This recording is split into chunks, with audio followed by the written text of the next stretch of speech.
Alright, question number 66 কি বলেছে দেখিনি। হি এট নাথিং সিন্স ইয়েস্টারডে।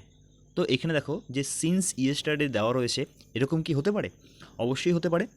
যেখানে আমরা ইউজ করি সিন্স, সেখানে দেখো কি থাকে, কোনো টাইম এক্সপ্রেশন থাকে, কোনো ফিক্সড মানে পয়েন্ট অফ টাইম দেওয়া থাকে, যে সানডে থেকে অথবা মন্ডে থেকে অথবা জানুয়ারি থেকে, জুন থেকে, জুলাই থেকে, এরকম পারপাসে আমরা সিন্স ইউজ করি। অথবা কোথায় ইউজ করি, পরে যদি একটা সেন্টেন্স দেওয়া থাকে, সেই সেন্টেন্সটা V2 ফরম্যাটে যদি থাকে, তাহলে সেই অর্থে আমরা সিন্সটা ইউজ করতে পারি। কিন্তু এটা মনে রাখবে, সিন্সের আগে সবসময় পারফেক্ট টেন্স রাখতে হবে। সেটা প্রেজেন্ট পারফেক্ট হোক, অথবা পাস্ট পারফেক্ট হোক, অথবা প্রেজেন্ট পারফেক্ট কন্টিনিউয়াস টেন্স হোক, অথবা পাস্ট পারফেক্ট কন্টিনিউয়াস টেন্স হোক। মানে সিন্সের আগে আমাকে পারফেক্টে রাখতে হবে মোরাললেস। তো দেখো এই সেন্টেন্সটা কী রয়েছে, হি এট নাথিং রয়েছে, তো এটাকে আমরা করবো কি, হি হ্যাজ ইটেন নাথিং। তো অপশন 1টাকে কারেক্ট করবো, he has eaten nothing. Reason কি? কারণ এখানে সিন্স রয়েছে। নেক্সট কোশ্চেন নাম্বার 67 দেখিনি কি আছে। An experimental vaccine has brought গ্লিমার of hope for the malarial researchers. তো দেখো সেন্টেন্সটা 2-3বার যদি তুমি রানিংয়ে পড়ো, তাহলে বুঝতে পারবে যে ভুলটা কোথায় রয়েছে। An experimental vaccine has brought a গ্লিমার of hope, একটা আশার আলো নিয়ে এসছে। তো এই গ্লিমারের আগে কি ইউজ হবে?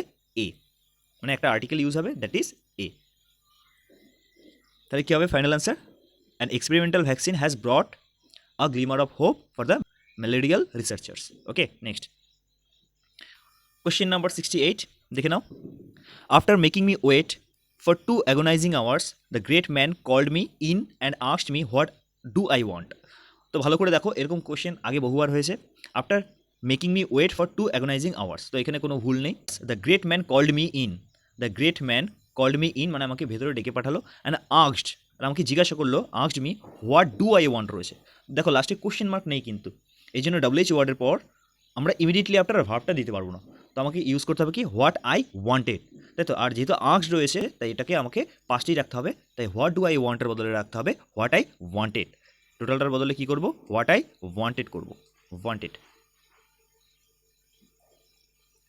Next, the ebb and flow of the tides are now understood. Even flow, জোয়ার ভাটা বাংলায় যাকে বলা হয়। দুটো ওয়ার্ড অ্যান্ড দ্বারা যুক্ত হয়ে যখন একটা মানে বোঝায়, তো সেটার ক্ষেত্রে ভার্ব সবসময় সিঙ্গুলার হয়। আমি আবার বলছি, দুটো ওয়ার্ড, সেটা কাউন্টেবল হোক অথবা আনকাউন্টেবল হোক, দুটো ওয়ার্ড যখন অ্যান্ড দ্বারা যুক্ত থাকবে, যখন অ্যান্ড দ্বারা যুক্ত থাকবে, যদি কোনো একটা পার্টিকুলার একটা বস্তুকে বোঝায়, তাহলে সবসময় ভার্বটা কী হয়, সিঙ্গুলার হয়। তাহলে ইভেন ফ্লো, জোয়ার ভাটা একটাই জিনিস। এখানে জোয়ারকে আলাদা করে বলছে, ভাটা ব্যাপারটাকে আলাদা করে বলছে, এরকম নয়। জোয়ার ভাটা একসঙ্গেই বলছে। এই জন্য এখানে অ্যান্ড দিয়ে যুক্ত থাকুক আর যাই থাকুক না কেন, এক্ষেত্রে ভার্বটা কী হবে, singular, that is. Okay, next question number 70। The green paint on the wall, okay, provides a suitable contrast with the yellow doors. তো দেখি ভার্বের দিক থেকে কোনো এরর আছে কিনা। The green paint on the wall provides কেন ভার্বের সঙ্গে এস বাই ইএস কেন অ্যাড করেছে? কারণ এখানে সাবজেক্টটা কী রয়েছে, দ্য গ্রিন পেইন্ট। ওকে, যেহেতু সাবজেক্টে দ্য গ্রিন পেইন্ট রয়েছে, এই জন্য ভার্বটা singular. A suitable contrast with the yellow colours, তো এখানে কোনো এরর নেই, নো এরর হবে। Next question number 71। দেখো 71 কী রয়েছে দেখে নাও একবার। Even today it is incredulous to think that men have walked on the moon. তো ভালো করে দেখো, even today it is incredulous. দেখো ক্রেডুলাস যে ওয়াটার রয়েছে, ইনক্রেডুলাস বা ক্রেডুলাস হোয়াট এভার, এই যে ক্রেডুলাস ওয়াটার রয়েছে, এর মানে হচ্ছে যে ইজিলি সব কিছু বিশ্বাস করে নেয়। আর ইনক্রেডুলাস মানে হচ্ছে কি, যে সহজে বিশ্বাস করে নেয়, মানে কোনো কিছুকে বিশ্বাস করে না। তো এটা কোনো পার্সনকে বোঝায়, পার্সনকে বোঝানোর জন্য আমরা ক্রেডুলাস অথবা ইনক্রেডুলাস ইউজ করি। তো ইনক্রেডুলাস একটা নেগেটিভ ওয়ার্ড, তো এখানে ইনক্রেডুলাস হবে কি, কারণ দেখো বলেছে two think that men have walked on the moon, বলছে এটা বিশ্বাস করা যায় না, মানে বিশ্বাসযোগ্য নয়, অবিশ্বাসযোগ্য। এই জন্য এখানে ইনক্রেডুলাস আমরা ইউজ করতে পারবো না, কি ইউজ করতে হবে, ইনক্রেডিবল। ওকে, ইনক্রেডিবল ইউজ করতে হবে, INCREDIBLE, ইনক্রেডিবল। মনে রাখবে, ক্রেডিবল অথবা ইনক্রেডিবল বস্তুর ক্ষেত্রে ইউজ করা হয়, আর ক্রেডুলাস অথবা ইনক্রেডুলাস কোনো ব্যক্তিকে বোঝানোর জন্য ইউজ করা হয়। আশা করি ক্লিয়ার হয়েছে। যেমন যদি বলা হয় ইনক্রেডিবল ইন্ডিয়া, এটা possible. Okay, next 72। The fireman wore inflammable clothing for protection. তো দেখো এখানে ভুলটা কোথায় রয়েছে। ইনফ্লামেবল মানে কি, যেটা ইজিলি ক্যাচ করে। কোন জিনিসটাকে ক্যাচ করে, আগুন ক্যাচ করে, যাতে ইজিলি আগুন ধরে যায়, সেই বস্তুটাকে বলা হয় কি ইনফ্লামেবল। তো এখানে দেখো মানেটা কি বলতে চাইছে, the fireman wore inflammable clothing মানে বলতে চাইছে যে যে কাপড়ে তাড়াতাড়ি আগুন ধরে যায় সেরকম কাপড় ফায়ারম্যানেরা পরে রয়েছে। তো এরকম কি হবে নাকি, যে কাপড়ে সহজে আগুন ধরে না এরকম কাপড় পরে রয়েছে বা এরকম পোশাক পরে রয়েছে। তো এখানে ইনফ্লামেবলের বদলে হবে কি, নন ইনফ্লামেবল। ওকে, ইউজ করবো কি, নন ইনফ্লেমেবল। তো অপশন 2 এর ছিল। Next question number 73, beside food the pilgrims carried some medicines. Beside food, ভালো করে দেখো 73 এটা বিসাইড ফুড। বিসাইড মানে কি পাশাপাশি, ধরো একটা গাছ রয়েছে তার পাশে অন্য একটা গাছ রয়েছে, তাই তো, একটা গাছ রয়েছে তার পাশে অন্য একটা গাছ রয়েছে, এরকম যদি বোঝায়, বা টেবিলের পাশে অন্য কিছু একটা রয়েছে, বইয়ের পাশে অন্য কিছু রয়েছে, তো এরকম বোঝানোর ক্ষেত্রে আমরা ইউজ করি বিসাইড, পজিশনের পাশে। আর যদি যেটা পজিশনের পাশে নয়, ইন অ্যাডিশন টু যদি বোঝায়, সেক্ষেত্রে আমরা ইউজ করি বিসাইডস, মানে পাশাপাশি যাকে বলা হয়, পাশাপাশি, পজিশন নয় কিন্তু, সেই অর্থে আমরা ইউজ করি কি বিসাইডস। তাহলে এখানে বিসাইডের বদলে হবে কি বিসাইডস। রিজনটা কি, SIDES, এটা হচ্ছে বিসাইড আর বিসাইডসের পার্থক্য। Besides food the pilgrims carried some medicines, বলছে ফুডের পাশাপাশি, ফুড তো নিয়েছে, ইন অ্যাডিশন টু, তার সাথে কী নিয়েছে, পিলগ্রিমসটা কী নিয়েছে, তার সাথে সাম মেডিসিনও নিয়েছে। তো এখানে বিসাইডস হবে, বিসাইড হবে না। বিসাইড সবসময় পজিশনের ক্ষেত্রে ইউজ করা হয়, আর ইন অ্যাডিশন টু অর্থে ইউজ করা হয় বিসাইডস। তো এখানে বিসাইডস হবে। নেক্সট কোশ্চেন নাম্বার 74 দেখে নাও, adult suffering chicken pox can develop all kinds of complications. ভালো করে দেখো, সেন্টেন্সটা পড়লেই বোঝা যাবে যে কোথায় ভুল আছে।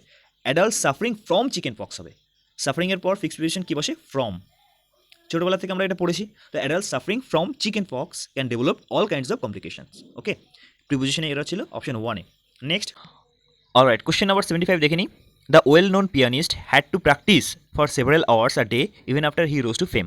ভালো করে দেখো এখানে কী রয়েছে, the well known pianist had to practise, had to এর বদলে, হ্যাড টু এর পরে আমাদের কী ইউজ করতে হবে, V1। এখানে কী রয়েছে, প্র্যাকটিস, নাউন ইউজ করেছে।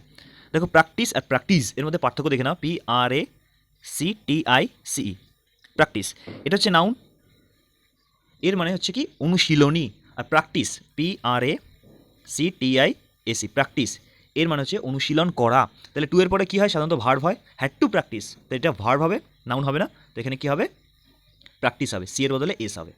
এবার আরেকটা জিনিস বলে দিচ্ছি, ইউএসের ইংলিশে প্র্যাকটিসই নাউন, আবার এই প্র্যাকটিসই ভার্ব হিসেবে ইউজ করা হয়, যেটা অ্যাকচুয়ালি রং। আমরা ইউকের ইংলিশ ফলো করি, তাই আমাদের আলাদা করেই পড়তে হবে, প্র্যাকটিস মানে নাউন আর প্র্যাকটিস মানে এসি মানে verb. Okay, next, the prime minister was asked two write a forward to the book. তো এখানে ফরওয়ার্ড বানানটা ভুল রয়েছে, এটা হবে ফরওয়ার্ড, FOREWORD, ফরওয়ার্ড। ফোর মানে কি আগের, আর ওয়ার্ড মানে কি শব্দ, মানে ইন্ট্রোডাকশনের কথা বলছে। ফরওয়ার্ড মানে কি ইন্ট্রোডাকশন। তো এখানে ওয়ার্ড এরর ছিল, এখানে কী হবে, the prime minister asked two write a forward to the book, মানে কোনো বইয়ের কথা বলছে, সেই বইয়ের একটা ইন্ট্রোডাকশন লিখতে রিকোয়েস্ট করা হয়েছে প্রাইম মিনিস্টারকে। Okay, next, question number 77, I must compliment you on your good manners and your impeccable behaviour. আমি আবার পড়ছি, I must compliment you on your good manners and your impeccable behaviour. তো এখানে দেখো, ভালো করে দেখো ওয়াটা কী রয়েছে, আই মাস্ট কমপ্লিমেন্ট, তো এখানে কমপ্লিমেন্ট স্পেলিংটা ভুল রয়েছে, কী হবে, কমপ্লিমেন্ট, COMPLIMENT, কমপ্লিমেন্ট। এর মানে কি প্রশংসা, কমপ্লিমেন্ট মানে কি প্রশংসা। Alright, this was all for the session, all the best.